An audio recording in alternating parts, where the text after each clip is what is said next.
hormone disruption, diabetes, thyroid conditions are being driven, especially in the United States of America, because of these massive chemicals that we've been exposed to. We wonder why we have so much hormone disruption, why we have weight loss resistance. That is a chemical problem. Detox isn't what people think, Tony. It's not, a foot bath. It's not just getting in a sauna. I mean, those things maybe aren't bad.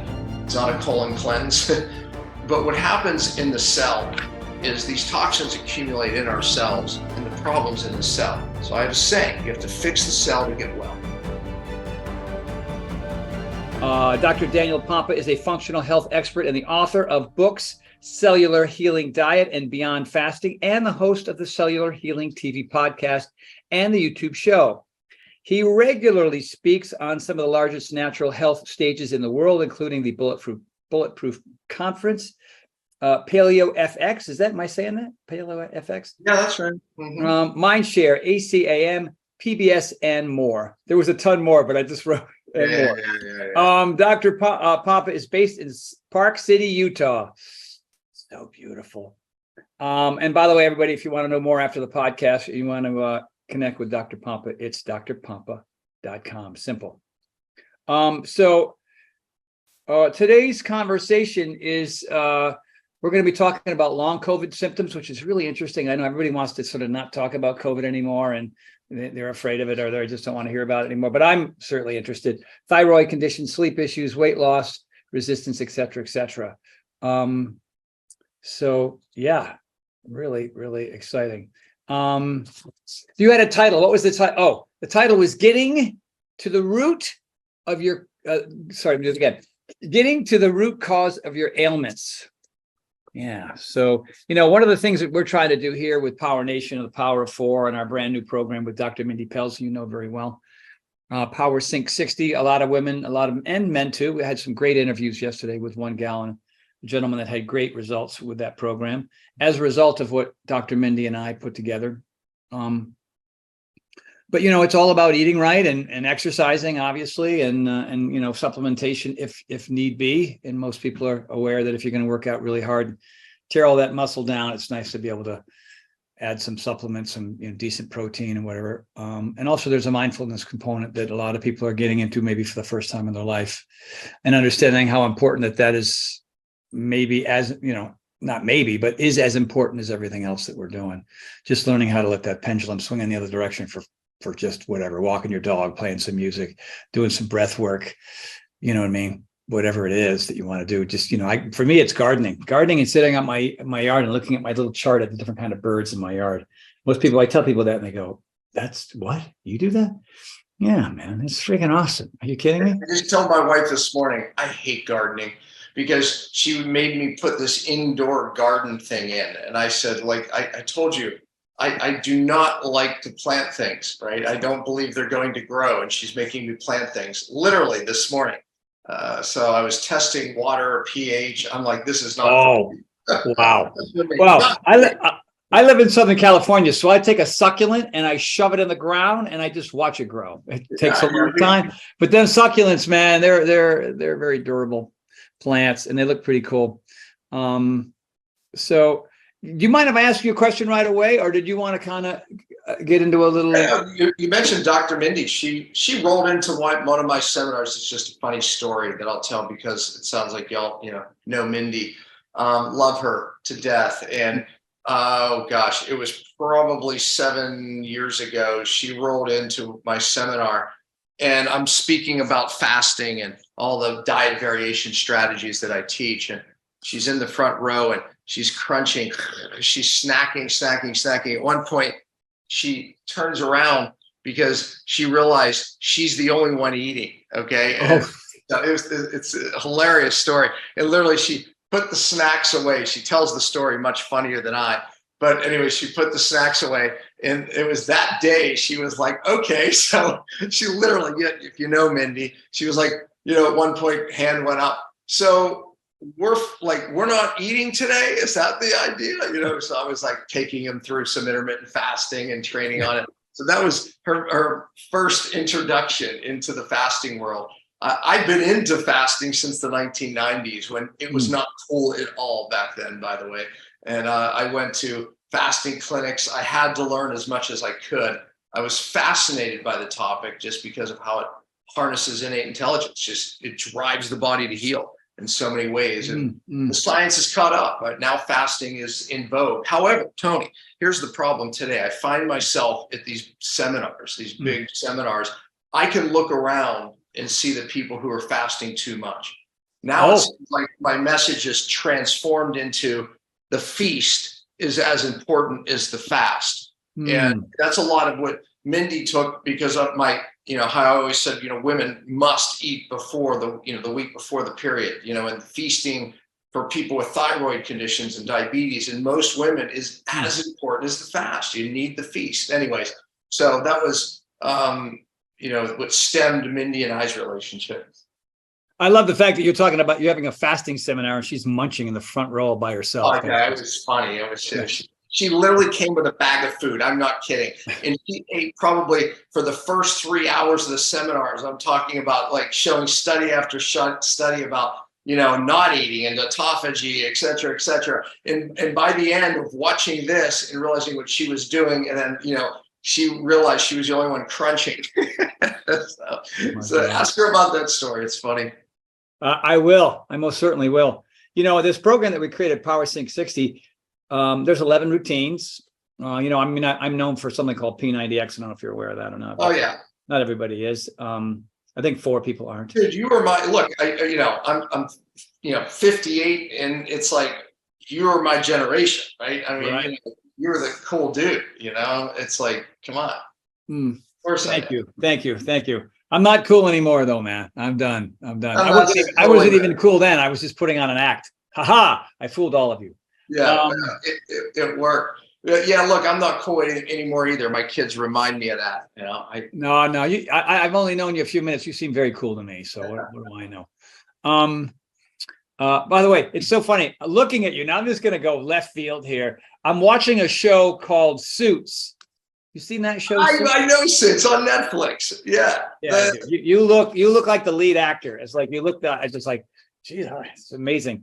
There's a resemblance there. The one that's actually an attorney, or the one who plays an attorney, who's the brilliant one? Because they're kind of. You know what? Oddly enough, you're a cross between the two.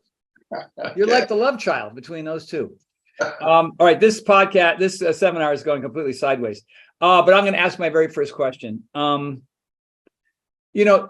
COVID came around, right, there was 400 opinions about what it is and how bad it is and this and that and everything else. I had every vaccination known to man.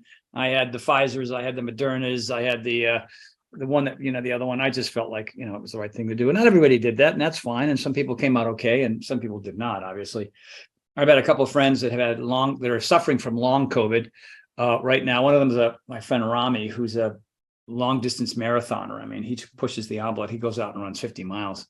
And maybe that was probably why he ended up with long COVID. Who knows? Because he's just, his lungs are just exposed to, his whole body was, I'm sure his cortisol levels were through the roof and other issues too. But so my first question is, what is the driving post-COVID? I didn't write this out very well. Post-COVID and what you call PCSR, post-COVID stress response. Yeah, that is, I trademarked the term. Okay, there's something called a cellular danger response that many people who just don't feel well have and don't know they have. All right, maybe they get thrown diagnosis of chronic fatigue or hormone dysregulation, right? A lot of them can't fix their gut. They're in a stress response and they don't know. They're very hypersensitive, many of them as well. So people that were very susceptible to getting post-COVID were already typically on the edge or in a cellular danger response. So post-COVID, PCSR, post-COVID stress response, let me give a better analogy. Everybody, think about our stress bucket. Genetically, we all have different size stress buckets, right? Some of us bigger, some of us smaller, right? And it could be filled with physical, chemical, or emotional stressors. The body really doesn't know the difference.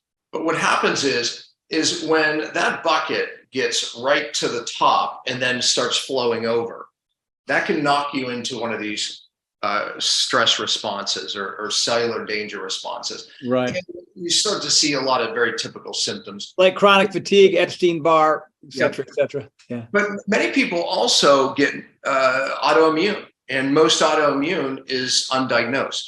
Most people will start to have adrenal and thyroid issues, and they chase that for many years, wondering what's wrong. Oftentimes, they go to their doctor, their hair's thinning, they have fatigue, they have anxiety, brain fog, and they just don't sleep as well as they did, or they wake up and feel like they didn't sleep. Okay, so those are very, very typical symptoms of somebody who's in this state. So COVID became the thing that threw them completely over the edge, overflowed their stress bucket, so to speak. So imagine this, right? So imagine if I had 2 glasses of water, right? Not a bottle, but 2 glasses, one all the way to the top and one halfway down, or maybe a third of the way down like this. The one at the very top, if you can imagine me doing that, just a little bit of stress overflows it. So that could be COVID, that could be another chemical stressor. It could be another emotional stressor. And you shake the glasses, emulating the stress, and over the water comes creating symptoms, right? This person with the stress bucket a lot less filled, I can shake it, stress it very hard, and they don't get affected. So people that went into this, they either had a lot of emotional stress going on, their stress bucket was very full, or they had a lot of neurotoxic issues unknowing to them, which really fills the stress bucket to the edge. And so you had a lot of these people who already were at the edge. Their thyroid was stressed, their adrenals were stressed. And I was making the point earlier about the thyroid, right? It's, their hair's thinning, they have these symptoms, they go to their doctor, they get their blood work's normal. All right, that goes on for 5-10 years, and one day, hey, your blood work's off. And then they give you the medication. Take the medication, you come back in a couple months, hey, your blood work looks better. And you're like, yeah, doc, I don't feel better, right? So many hormones, whether it's thyroid hormone, estrogen, testosterone, they can make your blood levels look better. But the problem is it doesn't make you better. And most often it doesn't. I always say the hormone game is sometimes it's needed. Believe me, sometimes it's needed. However, the long game is very difficult. So a lot of these people find themselves, trying to find hormones, get to hormones, use hormones just to feel well. But COVID sent them way over the edge. And now they're in this major stress response. And there's 3 phases of it. I don't need to get into the science. But once you're there, it's like you don't feel well at all. And 54% of their thyroid just ends up tanking. And they have even more symptoms. So that's post-COVID stress response. I'm going to draw something. I'm going to look for my bag, but go ahead, keep talking. I'm listening. Well, I had another question, but I don't want, it's on topic, but I don't want to throw you off too badly.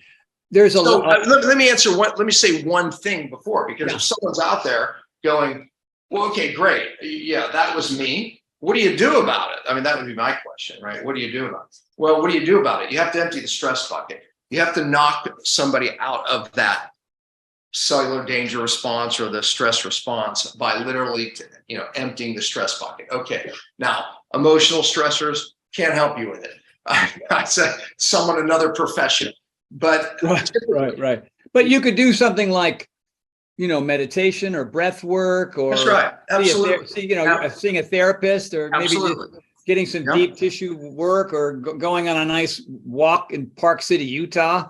I guess those would certainly bring the stress down. Yeah. So, I mean, the bottom line is you have to empty the stress bucket. But a lot of these when we talk about getting to the cause, neurotoxins, certain toxins, there's a lot of different types, right? But these toxins go into the nerve system, into the brain, and really just drive hormone dysregulation.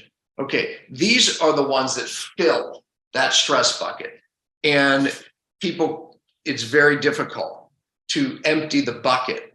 And their emotional stress is they're not adapting to normal emotional stress anymore. And that even keeps the bucket full. However, you have to deal with what you can deal with. And what you can deal with is a lot of these neurotoxic exposures that people are getting today. Listen, it is a different game, today than it was even 10 years ago. With the exposures. I mean, it was in the 1990s late 90s, that we started getting exposed to a chemical called glyphosate. Show hands of how many people know what glyphosate is. I'm just curious. There's 11 participants here. How many out of 11 know what this chemical is? So just tell me. Is it from plastics? I'm taking a poll here. No. Nobody. I think you have the big zero on what EPA. Oh, I see a couple of hands. All right. Okay. Yeah, I see Bobby. She's an MD, so that helps. Yeah. All right. So 1, 2 out of 11. Yeah. Okay.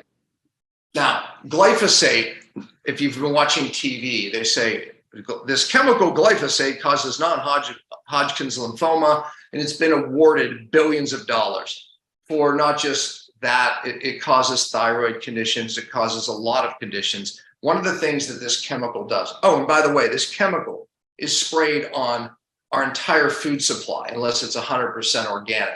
They use it as a pesticide herbicide, but they also use it in a process called desiccation to shrivel up grain to basically, when they harvest it, it makes it much easier to harvest. So profits go through the roof. But this chemical that billions of dollars have been awarded because of how many people have been damaged by it. Well, this chemical opens up your gut barrier and your blood-brain barrier, and it literally is poisoning people. So we know this, okay? This chemical has been since the 90s. Now we have you seen the movie, Tony, Dark Waters yet? No. Everyone listening should see it. It's staggering, but it's what we have been exposed to mostly here in the United States. Forever Chemicals, that movie just shows the whole deception from two companies, 3M and DuPont. And they basically put into the environment forever chemicals that are now ubiquitous throughout the entire planet, but mostly here in the United States.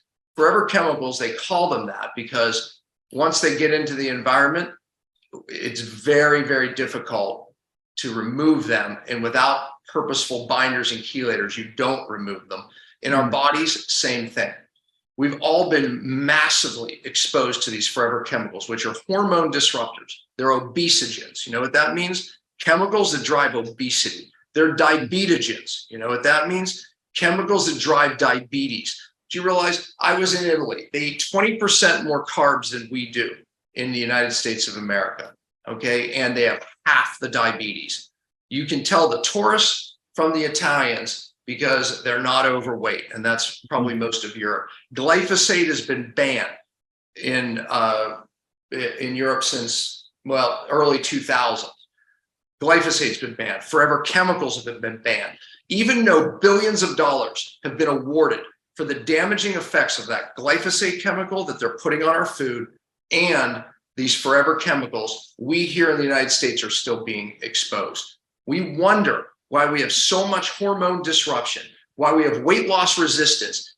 People today, maybe some of you may have said, I eat better than all my friends, and yet I can't be as lean as I was when I was young, or I can't get as lean, or I can't lose weight at all. That is a chemical problem. That's not, that's not a not genetics or behavioral. Yeah, exactly. And they want to make you lazy, right? Or they want to make you gluttonous, right? Neither are the case. The hormone disruption, diabetes, thyroid conditions are being driven, especially in the United States of America, because of these massive chemicals that we've been exposed to. And let me tell you, I just did a piece on the news, a national thing, and I was showing everything that's banned in Europe. Different products, Pop-Tarts, for the corn. I mean, it is like everything, Gatorade, all banned in Europe, but not here in the United States. It's when you see Dark Waters, I'm telling you, you're going to burn. Yeah, that's right. It's about the about the money, man. You're going to get so mad. Listen, since 1950, those two companies knew that this stuff caused cancer, diabetes, endocrine disruption, birth defects, all of it. They knew it, and the guy proved it. And billions have been awarded. And their own research made the companies guilty. So it's a shame. But the point is, these things are filling our bucket. We've got to empty the bucket. I've spent 20 some years teaching doctors how to do that. So the point of the show, getting to the cause, we have to get to these causes. And when we do, we can, our hormone system works right. Our immune systems work right. We can age normally. We don't have to get fat and age. We don't have to get sick. We don't have to have aches and pains just because we're 60 years old. We're not. So anyways, that's what I teach. And by the way, I didn't even say this, but all of this came out of my own story. Listen, I'm not smart enough to come up with it. I'm not, I didn't choose this. It was, late 90s. I got very sick myself and I wondered what the heck happened. It all started with fatigue. And I was cycling at the time, racing at high end. I had a very busy practice. I had 2 young boys at the time. Life was really good until it wasn't. And then all of a sudden fatigue started. I took time off the bike. I thought I was overtraining. It didn't help. Matter of fact, I got worse. Then it was anxiety. Then gut problems started. I started chasing, not this food, try this food. I can't eat this, can't eat that. I never had that problem ever. I grew up eating a really good diet in an Italian family.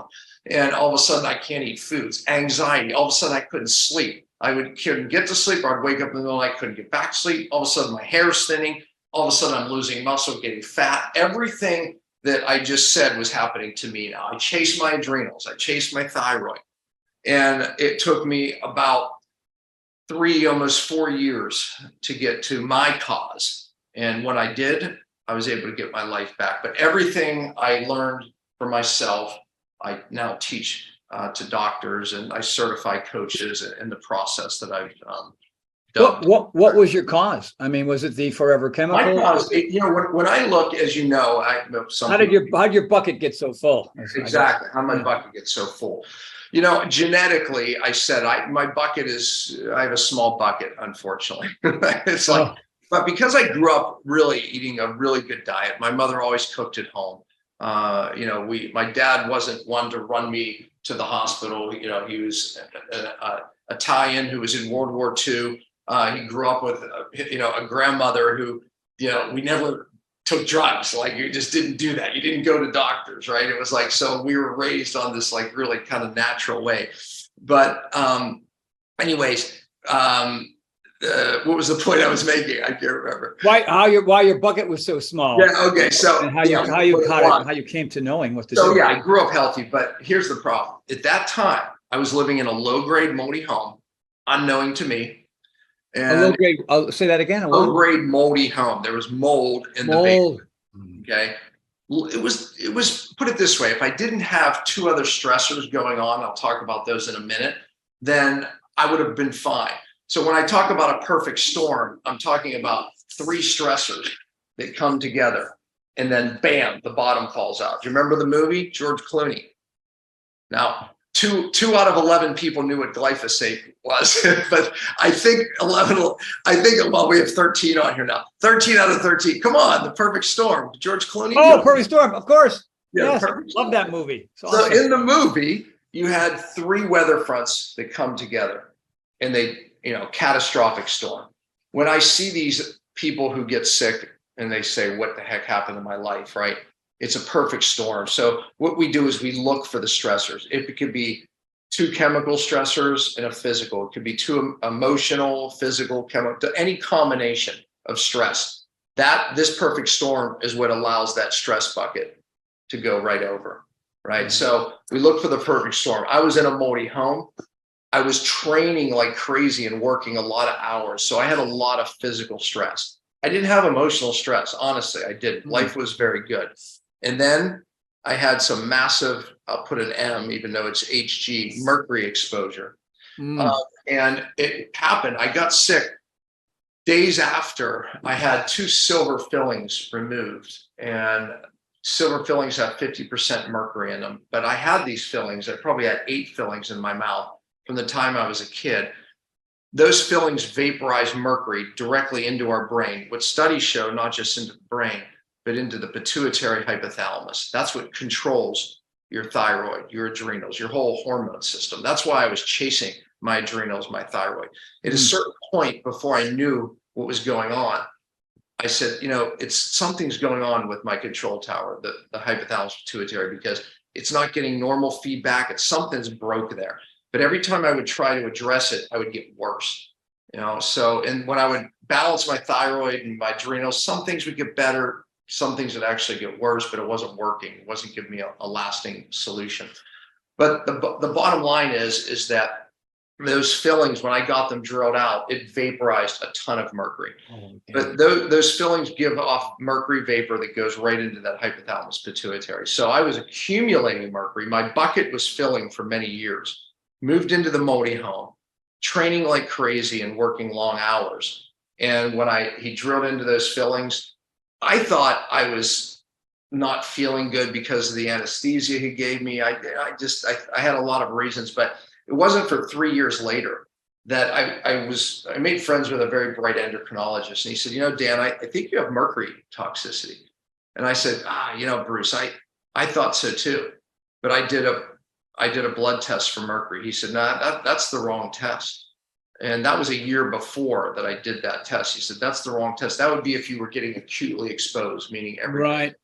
And he said, do it, like challenge it out of the tissue and see if it comes out. I did it. It did come out at an abnormal level, but I had a lot of abnormal heavy metals, as it turned out.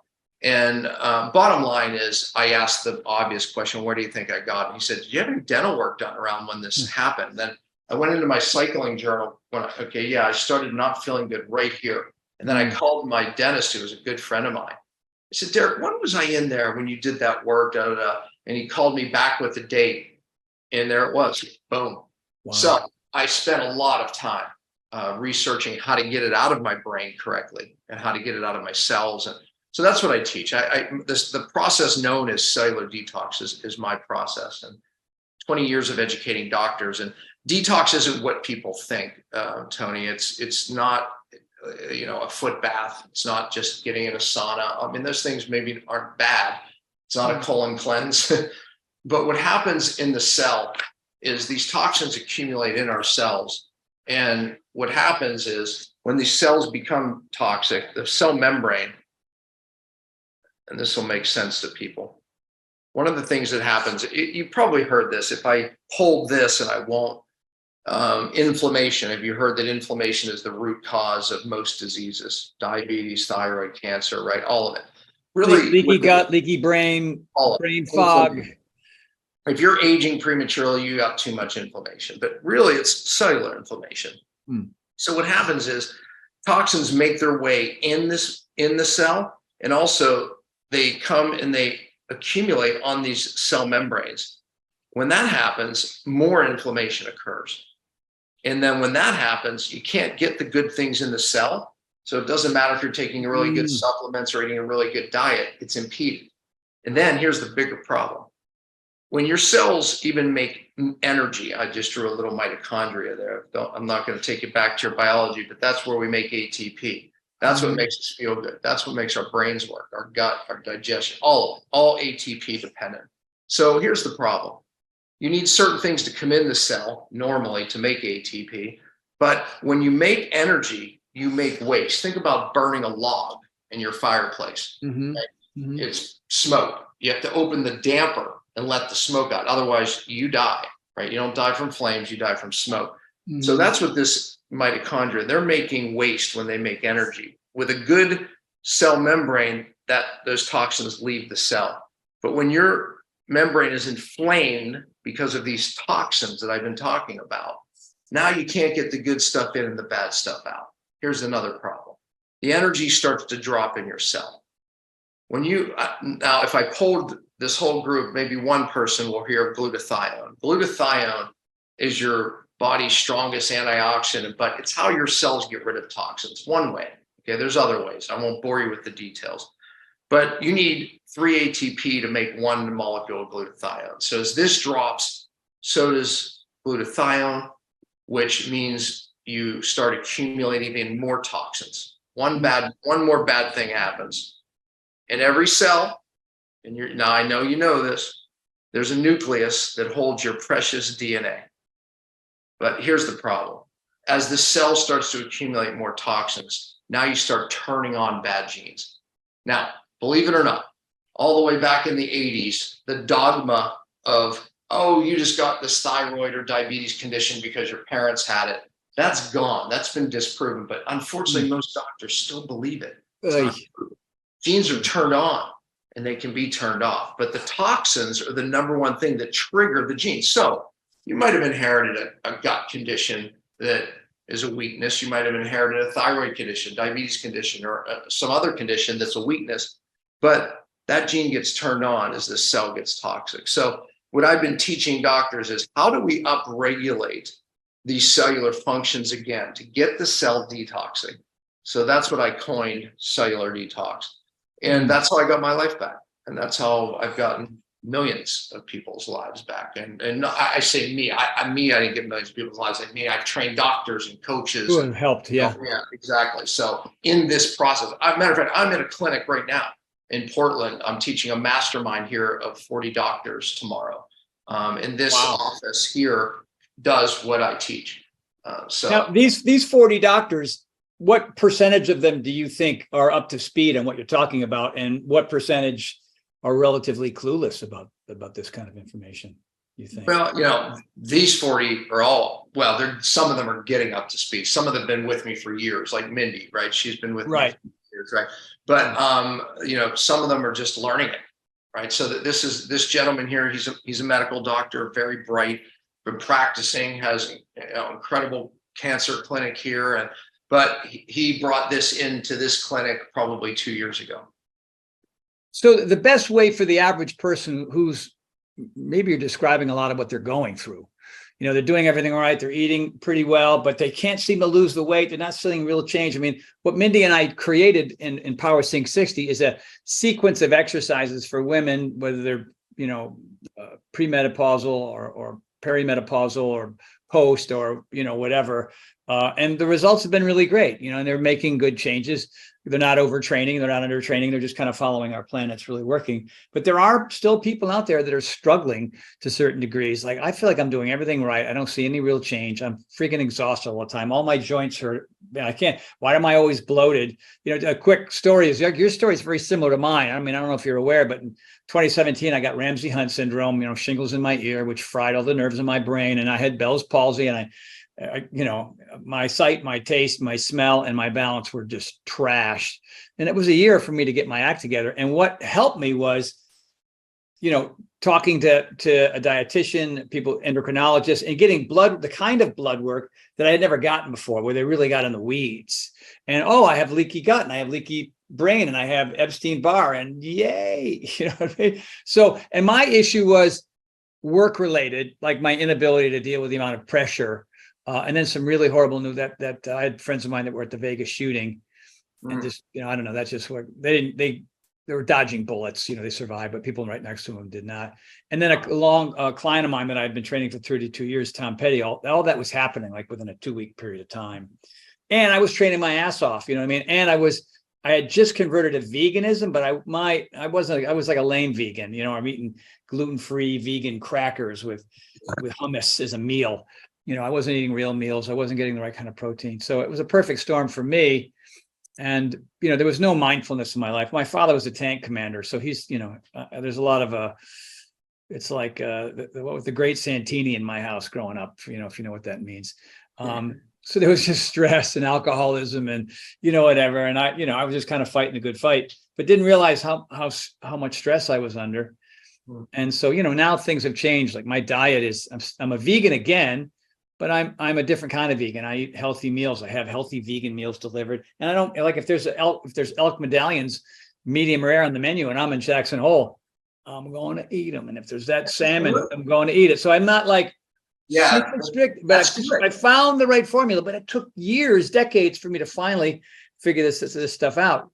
So I guess my question is, for those people that are looking in now, and the ones that will be seeing this, the thousands that will be seeing this, like when people get blood work and the doctors go, you're fine, right? The blood work that I get, I mean, it's like a vampire. There's like vial 1, vial 2, vial 13, vial 14. You know what I mean? They're really getting into some stuff that most doctors don't even know what to look at. So where do people kind of go to help solve their issues? And by the way, that was me. I ran $5,000 worth of blood work, didn't have insurance, out of pocket. I didn't care. my wife and I remortgaged our home to try. I was going around the country with the best of the best that I thought. I was dyslexic. Well, I am dyslexic, but as a child, it took me to about age 7th grade, I'm sorry, to be able to read.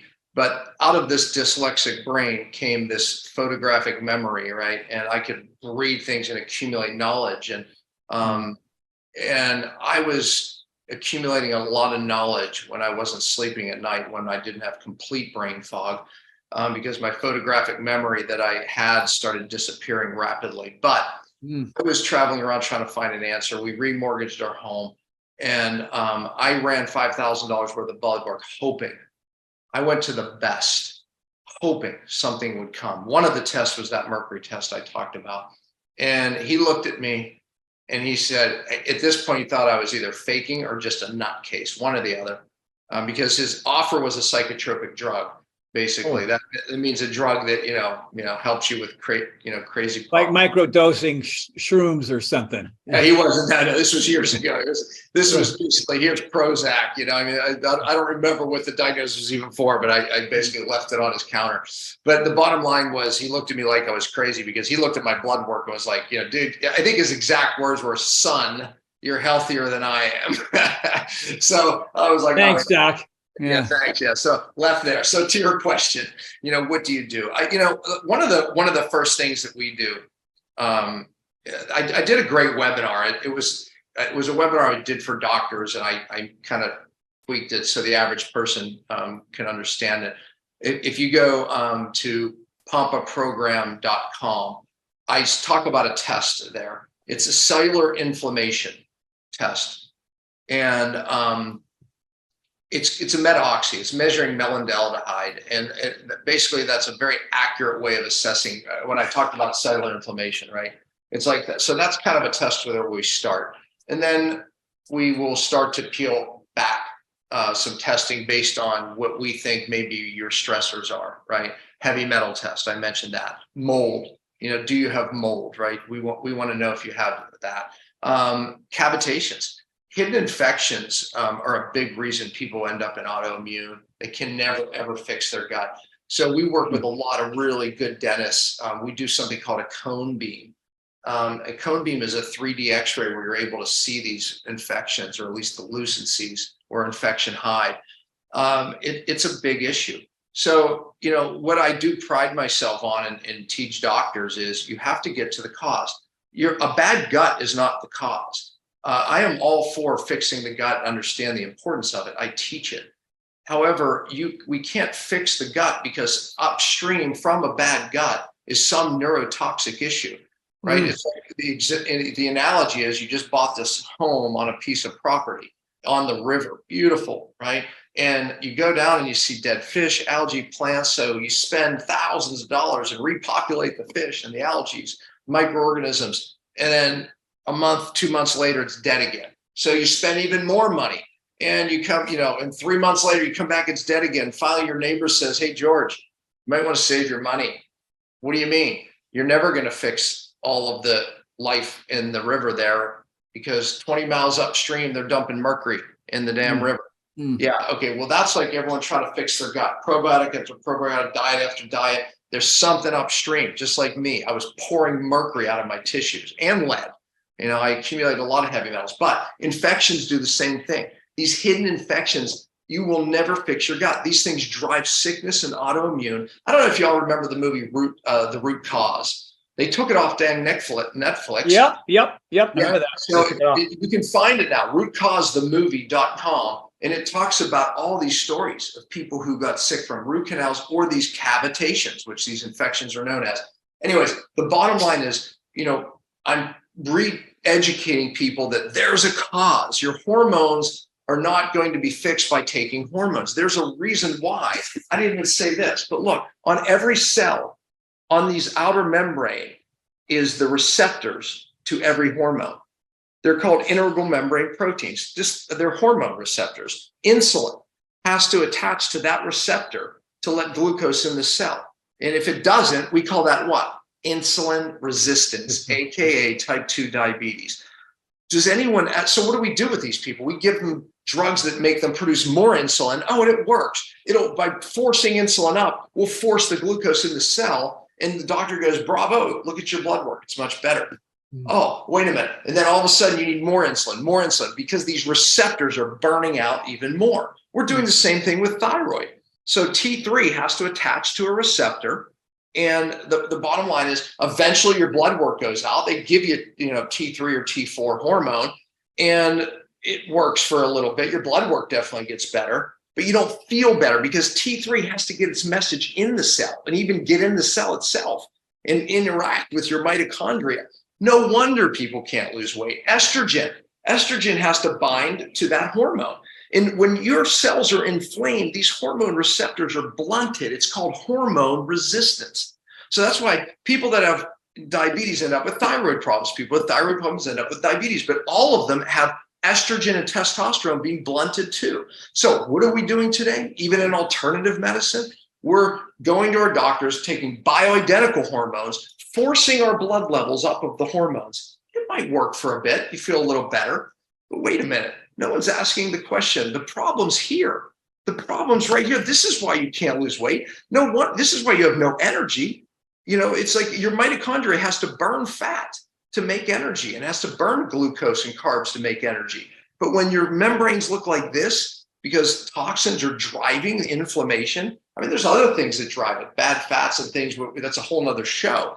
But the fact is that we are now trying to fix the blood out here, the hormones, when the problem's here and the problem's in the cell. So I have a saying, you have to fix the cell to get well.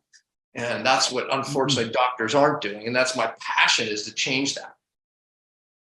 Man, that's some good information, my friend. Ever since I recovered, for the most part, from what I had, I still have to take antiviral stuff every day. I probably should get the new shingle shot, the new GlaxoSmithKline shingle shot, but I'm afraid, so I haven't, which is kind of lame. But I still suffer from balance issues, standing on one foot or whether, I can ski like a crazy man still because I got 2 feet to do it with. But boy, when one foot comes off the ground, I feel like I'm a drunken sailor on a cruise ship, which is kind of brutal. And I do suffer from brain fog occasionally still, and I'm just thinking, oh, maybe I didn't get enough sleep, or maybe I'm dehydrated, or, my diet hasn't been spot on. Is there any one cause for that? For sort of, because I never heard of the term brain fog until about 10 years ago. I didn't know brain fog. That's the thing now. And now everybody's got brain fog. A lot of it post-COVID, people have this brain fog thing, but it's a new problem. This is a new problem. Neurotoxic illness is what is happening to the world right now at some level. And Tony, I would argue that viruses, bacteria, pathogens are opportunistic. Your immune system has defenses against them. When I see people get Lyme disease is just one example, right? I could talk about shingles, I could talk about Epstein-Barr, I could talk about really any pathogen. When you look at 90% of certain populations in the US they test positive for Lyme. The question is, why aren't they all sick? See, it's not the pathogen. It's the terrain. What's going on that the body didn't defend itself? I would argue, Tony, like many other people, you have neurotoxins that cross the blood-brain barrier. We're being exposed. We started this conversation with these forever chemicals, glyphosate, that open up the blood-brain barrier. That's the protective barrier that protects the most precious thing in our body. And these chemicals are opening that brain up and allowing these neurotoxins, mean toxins that go into your nerve system. This is the biggest nerve in the body. Yeah. So when you say those things, I know this, you have an overaccumulation of neurotoxins in your brain. And if you can get them out, which is what I teach, you can change all of those symptoms that you have. But the point is the virus even opened up your blood-brain barrier and allowed even more toxins that you probably already had and your body was mobilizing to cross into the blood-brain barrier. And then it sets off a whole new set of neurological problems like the lack of balance. All that's here.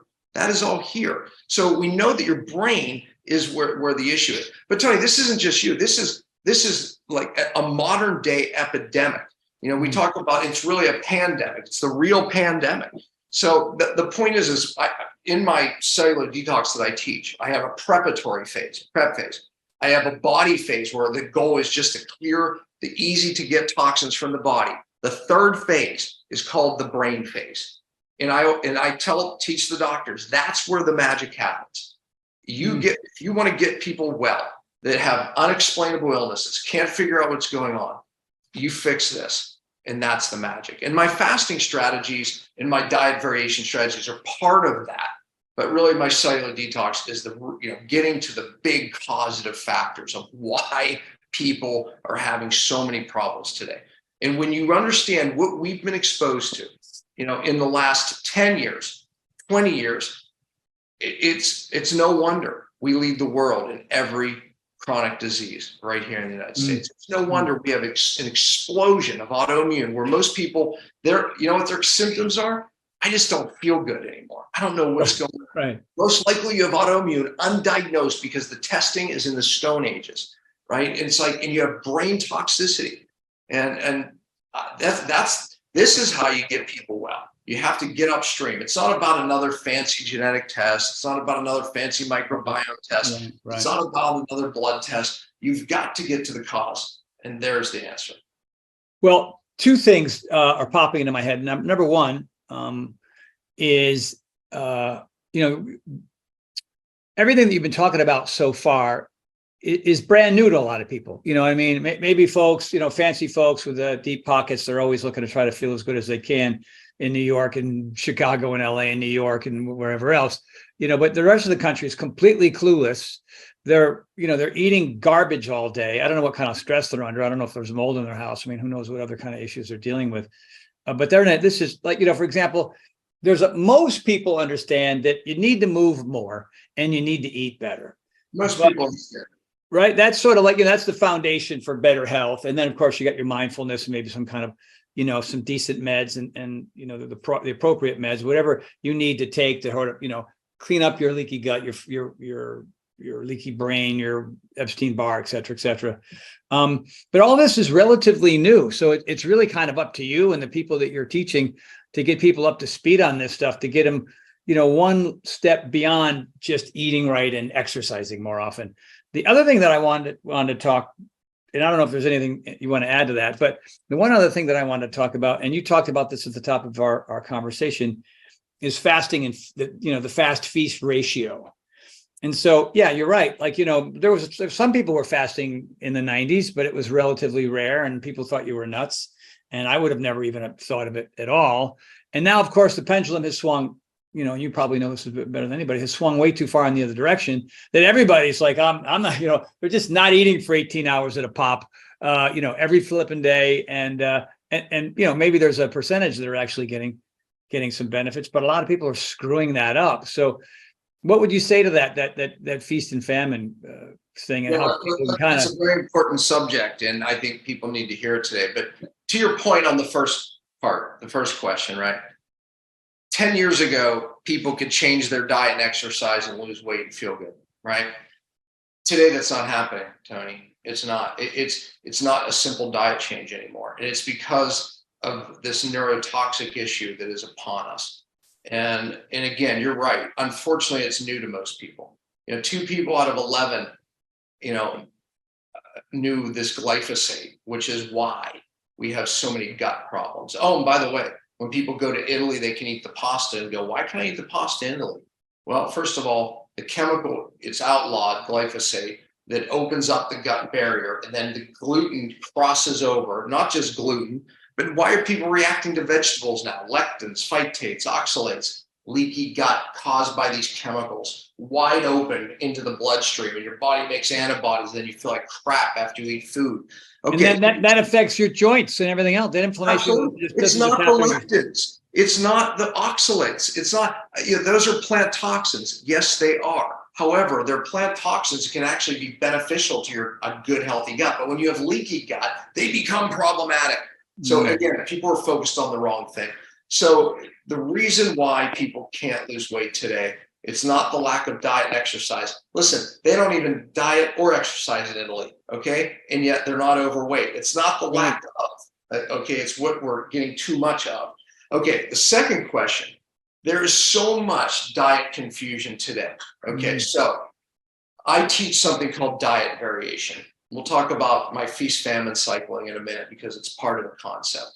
Diet variation is basically every healthy culture on the planet that ever lived ate meat, ate vegetables, ate different things, but they definitely did it at different times. So you go into a culture at certain times, yeah, they'd be on a keto and maybe even a carnivore diet surviving. And I visited a tribe like that, but the moment they had carbohydrates again, they moved to those. Trust me, they did. They ate whatever they had, but they were forced to vary their diet. Our DNA is set up for that. Here's what we know now. How you develop what we call microbiome diversity. That means you have a lot of different bacteria, different fungi, different organisms. That's a healthy person. We know that the more diversity you have, the healthier your hormones are, the healthier your immune system, the better your brain works. People with low diversity, the exact opposite. So the question is, how do you increase the diversity? It's not by taking probiotics. I wish it were that easy. Variation. So by switching diets, you actually create the diversity. Tony, here's something that you're going to be able to relate to. If I went into the gym and I started on a workout plan, no matter what plan I started on, I'm going to get benefits because I'm moving. Would you agree with that? Absolutely, sure. Yeah. Okay. Now, if I stayed doing the exact same exercises, would I plateau? Absolutely. Absolutely.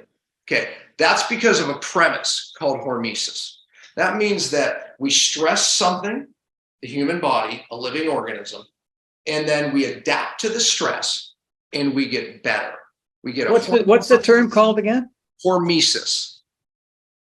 Everyone should write it down because I'm going to teach you something. I always say that if we can change somebody's major premise, we can change all the things that happen underneath it, all their other premises, right? But if we're functioning from a false major premise, then everything underneath it is false, right? Everything's based on a bad premise, right? So the premise hormesis, you can apply this to just about everything in your life. And that's why I'm going to apply it to diet in a minute, but let's master it under exercise. So you plateau and then you hire a great trainer like Tony. What does Tony do? He starts making you do different things. Matter of fact, almost every time you come in, he'll change something. It might be reps, might be weight, exercises, because he knows that every time he changes it, it creates a new stress and therefore a new adaptation. Now, Tony, what if some people did your workout, like they never worked out before, right? And they say, I'm just going to do exactly what Tony does, and they did your workout tomorrow. Would that be good for them? I'm assuming your workout's pretty intense. I mean, meaning like it would be too much for them. I mean, if they tried to match me rep for rep, for rep, it would, yeah. I mean, a version of what I did, sure. I mean, anybody could come in and do some version of what I do. Yeah. No, but I'm saying I want to do what Tony does. I want to do it as intense as Tony does, and they never worked out. It's going to be too much. They can do exactly what you do it in their version, totally different story. I'm talking about your intensity at your weights, at your whatever you're doing, right? Meaning, and they haven't worked out. You're going to take someone who hasn't worked out, you're going to take them slower. You do that because if you take them all the way up here, they're not going to adapt to that stress. And you made a good stress bad, because if you don't adapt to a stress, it becomes a bad stress, right? So that's the principle of exercise. We have to vary the stress to make it a stress so you adapt and benefit. But if it's not enough stress, then you don't get a benefit. If it's too much stress and you don't adapt, you actually get a negative benefit. Okay, that's the premise of hormesis. Okay, now injuries and whatnot. Yeah. Here's the mistake people make.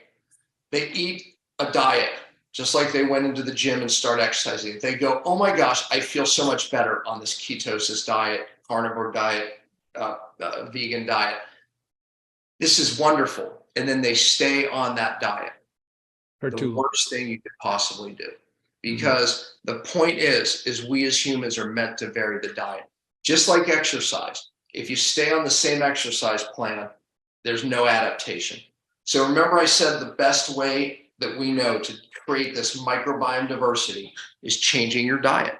I love vegan diets. don't stay in them. I love carnivore diets. We use it for people who are stuck in autoimmune. For God forbid, don't stay in it. Ketones, I've been teaching ketosis and ketone diets for years, but don't stay in one. I can prove that any of those diets long-term, chronically, will actually cause health problems. So what diet do I think is the best? I think the vegan diet's the best. I think the keto diet's the best. The carnivore diet's the best. No, it's the diet change is the magic. So now here we are with fasting. Everyone goes, oh my gosh, fasting creates something called autophagy, where your body gets rid of senescent cells. Those are cells that live too long and age you prematurely, cause inflammation. I'm going to fast. And everyone's going, I feel great. I'm losing weight finally. And then they're fasting 18-hour fasts every day. And then every day, maybe it's 20. And now they're eating one meal. And all of a sudden, they don't know that it's now starting to work against them. They're in a catabolic state instead of that. So fasting, it triggers a pathway called autophagy. We are meant to do this. It gets rid of bad cells. Feasting it triggers another pathway called mTOR. It's an anabolic pathway. You know who loves that? The bodybuilders. But here's the problem. They're in mTOR too much. So they're aging prematurely. High protein diets age you prematurely. They're doing that. They're mTOR. Then you have over here the fasters.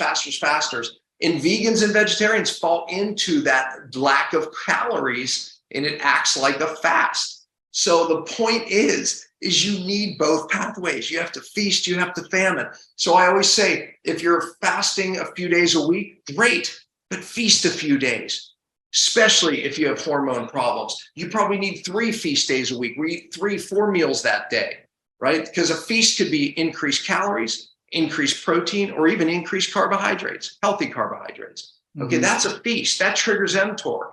A fast obviously could be decreased calories, right? And decreased carbohydrates. So the point is the change creates this hormetic stress, and the adaptation of the diet change, the feast, the famine.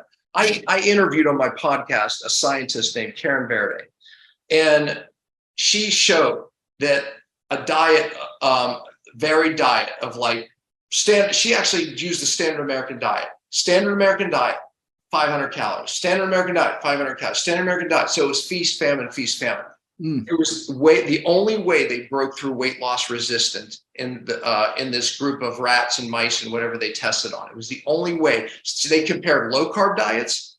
Every possible diet that we know of, they did. It was only that diet that worked. I said, Karen, why? She said, oh, it's easy. She said, because it forces the body to adapt. And it does it by optimizing the hormones. And that's what we know. I'm like, that's exactly what I saw when I went to Africa and spent time with the tribe. It's constant feast famine. But anyways, that's what it does. It creates a hormone optimization.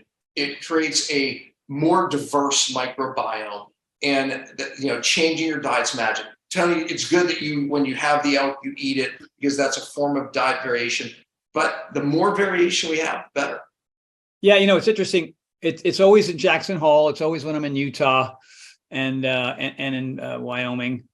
And it's interesting. Also my stress levels are way down because I'm standing there in nature. There's a moose in the backyard. There's a fox in the driveway. You know what I mean? Like, it's just, there's an afternoon thunderstorm that comes through, and then that smell in the air afterward. I mean, everything about the place, physically, mentally, and emotionally, is just perfection. You know what I mean? My resting heart rate's a 38, just standing there. And so there's that, there's none of that, all that heavy duty brain activity from trying to solve 1,500 problems a day with various, job related issues. And then I'm also like, oh, we're having elk, we're having salmon. I'll eat a vegan breakfast or a vegan lunch, but one meal out of the day, it's way off. And oddly enough, I stress levels down, of course. I feel amazing. I worked out 3 times in one day. Yeah. Never do. You know what I mean? Based on the low stress and the variation in my food consumption. Yeah, no, vary it more, and you'll see incredible results. It's like every diet has benefits, but if any diet you do too long will absolutely work against you. And people like extremes. The carnivore, is the big thing now. Why did y'all know what carnivore is? Carnivore is just eating meat and fat. That's it. It's no vegetable. It's no piece of fruit, nothing, just meat and fat. Whereas keto, you still have vegetables and fat. You're basically getting ketosis. If you get under 50 grams of carbs a day, it'll put you in a state of ketosis. And keto is not a diet anyway. Ketosis is a metabolic state. When your carbohydrates drop to below a certain point, your body has to force itself in the mitochondria in the cell that I drew, force itself to use fat as its majority energy. But your brain can't use fat. It has to use ketones. And so when you burn fat, it makes ketones as a byproduct. And then that's what your brain uses. And it's a very efficient process. But humans aren't meant to stay in these diets like people are. It's boring, but I could talk about all the pitfalls of staying in a keto diet. Carnivore became popular where we're not eating any vegetable, no fruit, because of what I said before. We have all these people reacting to lectins and phytates and nightshades, all these things. And yet people aren't questioning the oddity of it. They're just we're just running like it's not like, I mean, Stephen Gundry, very nice guy. I'm not saying anything negative, but he has taught people that lectins are poisons because they're plant toxins. They are plant toxins, but it doesn't make them bad. They're little hormetic stress. Remember hormesis. We add a stress, you get stronger. Those little plant toxins will make your microbiome stronger. Yeah, he thinks tomatoes are about the worst thing in the world. When you look at the Mediterranean diet, right? I mean, you go, they eat tomatoes, this, it's like, come on. In oxalates, they're in just about everything. I mean, so the bottom line is that carnivore diets became popular because people they get on them, they go, I feel better. They lose weight. Their gut feels better, and it even knocks people out of autoimmune. But the problem is you can't stay there, right? So you have to vary the diet. And again, fads come in, diets come out. The key is the variation, the magic in the diet change, just like exercise, Yeah, people become very pious about it. I mean, they've struggled their whole life and they find this one thing that works temporarily, possibly. I got a good friend of mine was vegan forever, and she had more health issues than anybody I've ever met. You know what I mean? And she went to the doc and said, you got to grab some steak once in a while or some fish, or, you're just, all of your gut issues, your brain fog, everything's as a result of you being so myopic about, I'm only going to eat these 15 things. Well, those 15 things, just like you're saying, just she wasn't getting the nutrients and the vitamins and stuff. The versatility just wasn't there. There's times where I'm just, plant-based diet. There's times where I'm solid keto. I'll go keto for a couple months oftentimes. And man, my brain just turns on because brain loves ketones. But I move on, and then I'll move, to a very different diet. So, and there's benefit to it. And here's the good news: you get bored anyway. But even on a weekly, I'll intermittent fast, maybe 3 days a week. But then the other 3 days, I'm getting up and eating breakfast, and I'm feasting. Especially the weekends, I feast on my weekends. I eat more protein. I eat more, carbohydrates. But then there are days where I only eat one meal. There's days where I don't eat any meal. And once a year, at least, maybe twice a year, I do 5-day water fast. Or even sometimes I'll do a partial fast where I bring my calories down to like 500. And plant-based, I'll do that for like 5, 6, 7 days. So you see, I vary my diet. I do it weekly and I do it seasonally. And it's magic. What about the quality of the food? I mean, are you having double cheese chimichangas and well done steaks with, with Worcestershire sauce? I mean, I don't know. I'm coming up with great stuff. I eat in my diet, I eat 100% grass-fed meat because here's the mistake. Good, people remember the old Atkins diet, right? People would just it was like a keto diet, but dirty. It's right. So there's nothing under the sun. But, people just started eating garbage meat, right? It's like, but yet they lost weight because they went into keto, right? It's like, so, but the point is look, meat could be the healthiest, most concentrated, nutrient-rich food on the planet because cows eat grass and all that nutrition is stored in their flesh if they eat grass. But if you give a cow grain, it becomes a horrible food for you. And it does cause heart disease, and it is so bad. But grass-fed meat, grass-fed dairy is incredibly healthy. Every every culture on the planet, has dairy. It's something that they can use through like really hard times. It stores well. They make yogurt, right. But commercial dairy, poison. It's absolute poison. So that's why, again, another reason why people go vegan, vegetarian, and go, my God, I feel better. Well, of course you do. You got hormone-ridden meat out of your diet and hormone toxic dairy out of your diet, right? But again, so if you're going to eat those, eat them clean, right? And be careful with vegetables, because if you're eating vegetables, you better be eating organic, because you're getting, remember that chemical glyphosate? They're spraying it.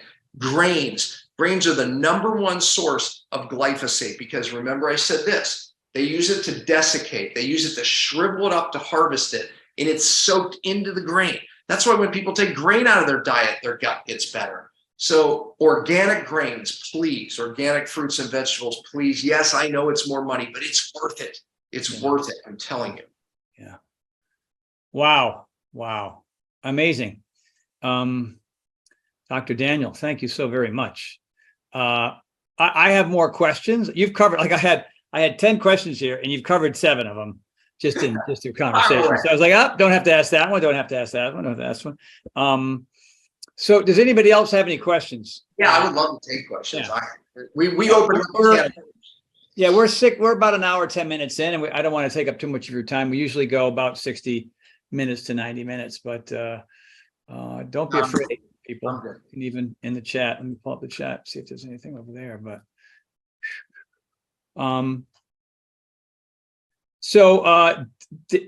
Dan Barkey, maybe we've covered this, but let me read it anyway. So what can we do to correct those membranes to allow that synthesis?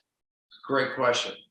Okay, so if this, my river analogy, if you have these major toxic sources upstream, it's very difficult. But one of the big things, so you have to eliminate the toxins. The #1 cause of cellular inflammation is the toxins. #2 are these bad oils. Now, vegetable and canola oil are just about in everything that we eat. If you go to a health food store, they're in everything. I mean, you would not believe it. Yeah. Vegetable and canola oil, they make their way into that membrane. Here's why. The most important fat in the cell membrane is actually omega-6, not omega-3.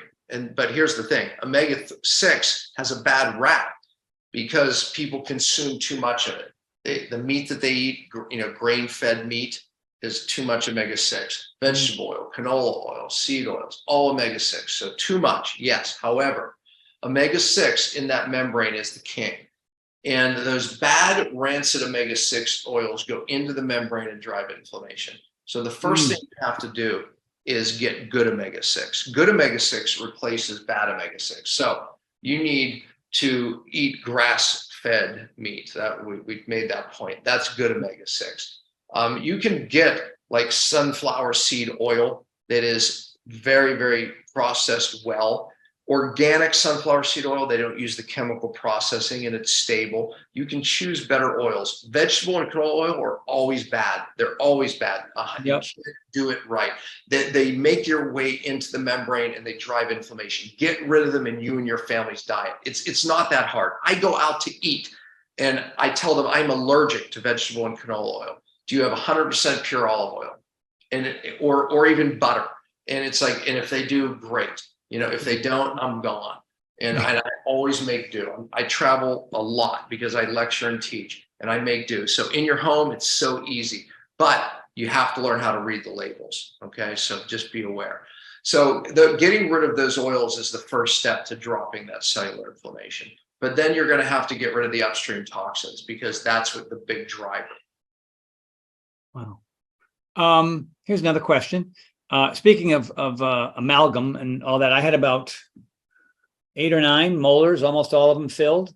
And this is way back in the 80s. I somehow, I was dating this gal who said, you got to get that out of your mouth, man. You know what I mean? And it's all, well, not so much now, but most of it was all gold. You know what I mean? Like I see a dentist now and she looks at my mouth and go, wow, yeah, you could sell that. You could sell all your. I always say about that, I don't like any metal in the mouth. The gold is better than the silver, okay, be clear. Right. But the brain, it's a battery effect. If you have 2 opposing metals in saliva, which is an acid, that's called a battery. and it gives, you can measure it. I mean, there's devices, you just put it in there and it volts. Put it in someone with any metal in their mouth, and it's way up here. With someone with none, it's, it's a normal voltage, right? So, but the bottom line is that those fillings that you had, even back then, they vaporize mercury into the brain, but it turns to inorganic mercury, which has a half-life longer than you live. So that mercury's still there. You have to do something purposely to get it out. That's what I teach. So one of the questions here, is it better to have it removed, or just leave it there? Because when you have to remove it correctly. That's a great question. You have to remove it correctly. Dentists, if you go to IAOMT.org, those are biological dentists who do it safely. And they have a whole process where they don't let you breathe the vapor, because when they start drilling on that filling, you're vaporizing it. So they pull the vapor off of you. They put a dam in. They keep it cool. They have a process of chunking it out. So yes, you have to get it out, because it will leach mercury into your brain the life of the filling. That's not my opinion. Google smoking tooth video. That's a 25-year-old filling. And they rub it with a pencil, like chewing, and you see mercury vapor just coming off. They put it on the fluorescent screen. Smoking tooth video. And there was the monkey study done. The number of fillings in the monkey's mouth was proportional to how much they found in the brain within months. Oh, then there's the Drash study, the German study. Ladies, this should interest you. The Drash study showed the number of fillings in mom's mouth was proportional to how much mercury they found in the baby's brain. That was on autopsies. So that was biopsy. I mean, that was an absolute perfect study. The point is it's 4 generations that it affects. We have to get it out of our tissues. We have to get it out of our brains. But the point is that you have to get it out of here, but you have to do it right. Right. Nancy's asking, Dr. Pompa, can you please explain the differences between hypothyroidism and Hashimoto? Okay, Hashimoto's is the autoimmune-driven hypothyroid. So Hashimoto's, meaning your own immune system is attacking the thyroid receptor in different parts, even the antibody or the hormone itself. So, and when your own immune system attacks it, it's driving that cellular inflammation that I just showed. So again, I teach about how we correct autoimmune. I compare it to a 3-legged stool, meaning 3 things have to be there to get autoimmune, and then 3 things have to be addressed, every one of those causes, to actually get your body to downregulate that gene. So I think in that webinar, pompaprogram.com webinar, I think I talk about that. Great. Next question, and these are all great. Is organic wheat from the US as good as the wheat from Europe? Organic? It's better. I mean, because organic doesn't have glyphosate. Remember, glyphosate opens up the protective barrier, drives these undigested proteins into the bloodstream, and we create antibodies, right? Okay, but Italy is still using an ancient grain.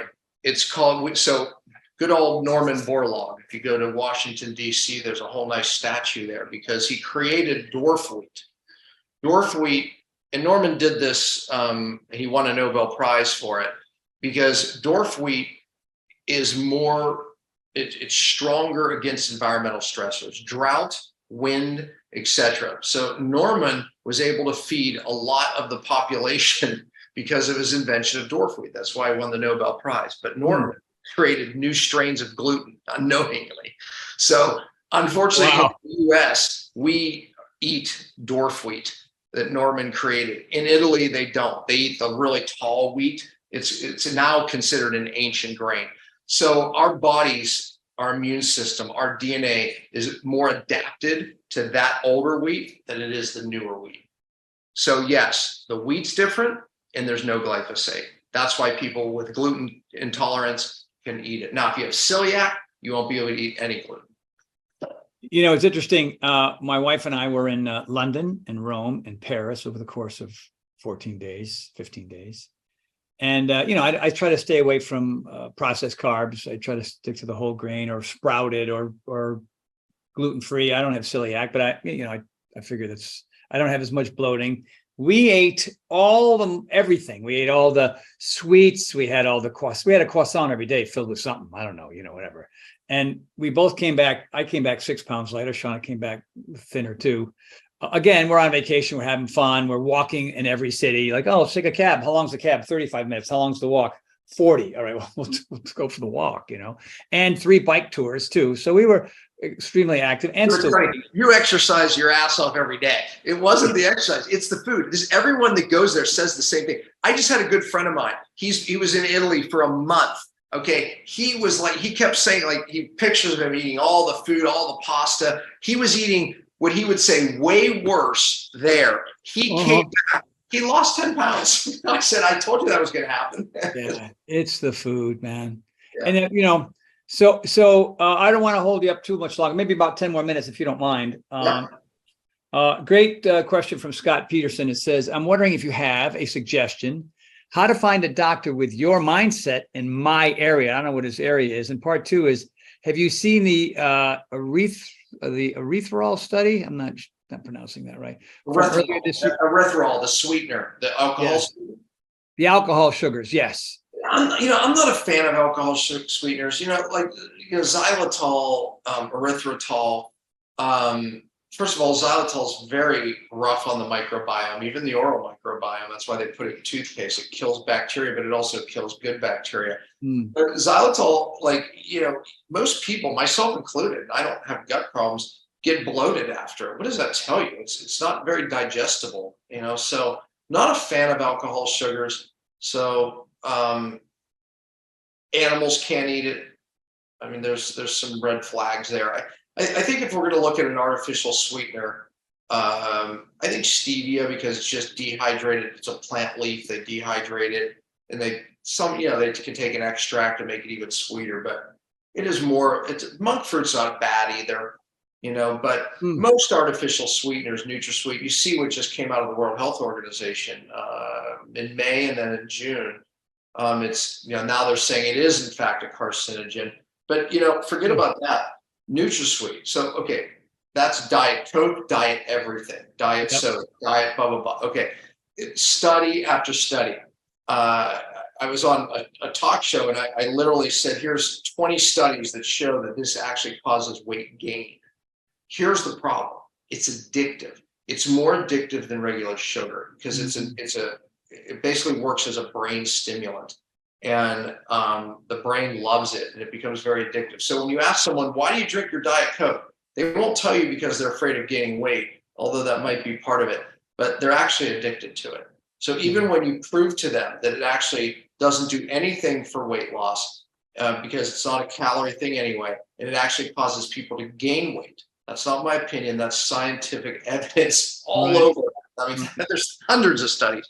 But anyways, the bottom line is that they don't want to give it up because they're addicted to it. He was even saying I was consuming a lot of it and getting small clot-like symptoms, landing me in the ER. My docs have tested everything for a year and a half and said I'm fine. So yeah, you just explained why he wasn't fine. Yeah, it's not good. What else? Let's see. This might have been already covered. There are several people watching on the platform. Here's one of the questions in the chat. Okay, that one we've covered. So I don't see, unless anybody else has some that I'm missing, please feel free. Ask. Anyone here? Hands up. Ralph, Paul, Scott, Bobby, Jason, Dan, Mary Zonner. Nothing, Mary? I don't believe it. I don't believe it. Yes. I know you have questions. The best way for people to find you, to learn more, to begin to make some of these changes. The other part of that question was, like, this is incredible information, but obviously for a lot of us, including myself, it's a little overwhelming. I mean, I've taken a lot of notes and I hope I can make sense of them later. Yeah. But where can we go? Other than pompaprogram.com, any other? drpompa.com. I just redid it, so I don't know what articles. I had a plethora of articles that I've written, but I don't know what they have back up there because it was just redone a month ago. So I have a lot of videos on my social media, my YouTube. So if you'll find me on social media. Just if you put Dr. Pompa in, it'll come up. So yeah, I mean, it is overwhelming. I always feel badly about that. You know, Yeah, but it is what it is. I mean, I think a lot of people just kind of glaze over when they hear this sort of stuff and go, well, shit, man, I don't know what to do. But if you don't, for me, I basically, based on what I went through, I had to make a lot of changes. I've learned a lot tonight. I mean, was I able to consume all of it? No, but there are some nuggets there that resonated for me personally, and they're locked in. You know what I mean? one of the things I did when, training doctors is one thing, but I actually, remember I was saying my kids, work with my children. My oldest son said, Dad, you have to bring scale this to bringing it exactly what you teach the doctors to teaching people what to do to get their lives back. Right. And so I developed a program with them where I built a whole online university, and I trained 70 coaches, and, they're brilliant. They know exactly. Matter of fact, they follow my system better than my doctors. I'm gonna be honest with you. Wow. And we walk people through the process. The goal, it's a 5-6 month program, but the goal is to teach people exactly what I teach the doctors, so they're able to do it themselves, because it is overwhelming. Because if I can empower the person, they're going to do it long enough to matter. And I believe in my heart that we need this information to survive, really, to thrive is probably a better word of what we're dealing with today. And that was the goal of the program, is to teach you the process. And we take you through your own program. That's how you learn. It's not, you don't have to study books, but it's, you go through the process of cellular healing and cellular detoxification, how you downregulate the bad genes, all of the detoxification. You learn it so you can do it. And after the time, you don't need me anymore. And, that program has just been simply successful. I can't even tell you. I mean, it's incredible. That Pompa program webinar gets you there. Oh, so, good. Yeah, that was my next question. Fantastic. If you go to healthcenters.com, I'm now certifying people who want to be a coach. They're like, I'm interested in this. And then you learn all of what I teach doctors, and you're certified. And my goal is to get the average person who wants to help other people, and even themselves and their own family, certify them and, bring them through a process. So I started doing that this year. And my next seminar is in October 20th and 21st in Salt Lake. And Tony, you should come. You really should. 20th and 21st. I am there. If I'm not in Jackson Hole, which I might be. Yeah. I'm coming. Yeah, man. That'd be great. That'd be. I'll have you do an exercise breakout. That way it's a tax write-off for you. But anyways, if you go to healthcenters.com, you can, there'll probably be seminar information there. Okay. Fantastic. Dr. Pompa, muchas gracias, my friend. I think Mindy's, my last year's seminar, she was one of my MCs. Oh, so, really? Yeah, she did it. She did a talk too, but she was the MC. So we have a lot of fun. So that's very cool. That's very cool. She's doing it again this year, but I think she had something conflicting, but I hope it changes. So how many people typically would show up to one of these? We max it out at 250. We might be able to get 300. So it does sell. So. Right. Oh, great. Yeah, I had a version of that up in North Dakota about a month ago. I'm heading to Miami, Florida to do one myself. I enjoy it, man. I love getting up there and going to town, having some fun, sharing my ideas and thoughts and stuff. Yeah, man. We'll put you up on stage and you'll So, I'll do some cartwheels, come right around, whatever you need, man. You're darn right, man. Get them jumping up, man. We got to keep. Well, yeah. I mean, all my seminars, people are out of their chairs about every 10 minutes. Like there's a little slide that pops up, it's it's time to move, right? So, and I give people options, like you can march in place. Well, if you come to the seminar, I'm going to put you in charge of leading that, right? You're going to sign me up. I've done that. I've done that for Brendan Brazier. Brendan Brazier, who's Brendan Bouchard. Brendan Bouchard. Yep. Yeah. I've been on the stage with him a bunch, and had fun. My son drags me to those seminars, so that's. He does. Yeah, Brendan's amazing, man. He's great. He's really he's a pit for sure. Dude, I can't thank you enough. And I hope it's okay that I call you dude. No, that's it. Yeah, and maybe one day I'll get you out in the ski hill. Get you out there again. More than 5 days. Not enough. I need incentivized. Yeah, maybe. By the way, there's a El Nino coming. I don't know. I hear there's going to be more snow than last year, so look out. You better get a place in Palm Springs or somewhere in like Flagstaff, Arizona. I think Laguna Beach. My wife and I are talking about getting a place, just renting a place in Laguna Beach for the winter, so I can go back and forth. So here's the good news: when I'm back in Park City, I'll actually ski, right? Because I'm there to ski, right? It's like when I'm working, I get too much going on, right? But you're there to ski and not to shovel the stuff. Yeah, exactly. I got to hire someone to deal with it. I can't deal with it. I hate it. Yeah, right? I'm the only freak I know who just like sees it snow. I can't wait to go out and shovel. Left side, right side. I think I'm working my lats, my traps, my rhomboids. For me, I'm shoveling snow is like one of my favorite things. When I had to childhood, I guess. I don't know. I was up on my roof like an idiot, right? I could have died because I had to clear the snow because it builds like up massively, and then you get these ice dams. It's horrible. My son literally came over and he's like, "Oh my God, like, are you kidding me? Mom, get off the roof." They're like, "Get down here." I'm like, well, who's going to do it? My son hired someone to do it the next day. Nice. Yeah. That's not how you want to get hurt, falling off your roof. It was stupid. I mean, people fall off roofs all the time, right? All the time. Well, again, thank you so much. We'll stay in touch. We have Dr. Mindy as a mutual friend, so I'm sure we'll have a chance to share some more ideas and hang out, maybe eat some medium rare elk.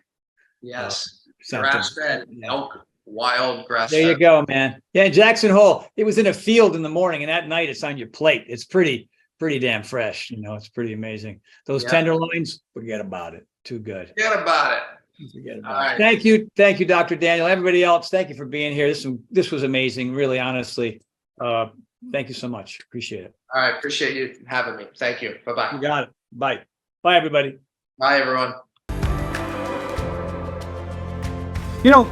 I'm glad that you've really enjoyed this interview. I can tell because you're watching it, because I can see you. Anyway, since you're here, I know you're really going to fall madly in love with this next one. I mean, I'm talking about knowledge consumed by you. All you got to do is go right over there